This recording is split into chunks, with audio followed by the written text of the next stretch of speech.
आइए चलते हैं अपने नेक्स्ट न्यूमेरिकल 7.4 की तरफ। The density of air is 1.3 kilograms per metre cube. Find the mass of the air in the room measuring 8 metre into 5 metre into 4 metre.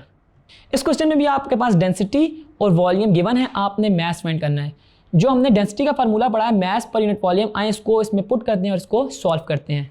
हमारे पास जो density है वो है 1.3 किलोग्राम्स पर मीटर क्यूब और इसके अलावा जो वॉल्यूम है वो है 8 metre multiply by 5 metre multiply by 4 metre, जो कि इक्वल होता है 160 मीटर क्यूब के। हमने इसमें फाइंड करना है मास, और आपको पता है कि जो डेंसिटी का फार्मूला है वो इक्वल होता है मास पर यूनिट वॉल्यूम के। तो जो मास होगा वो इक्वल होगा डेंसिटी इनटू वॉल्यूम। तो जब डेंसिटी आप इसके अंदर 1.3 पुट इन करेंगे और उसको वॉल्यूम से मल्टीप्लाई करेंगे तो आपका आंसर 208 किलोग्राम्स आ जाएगा।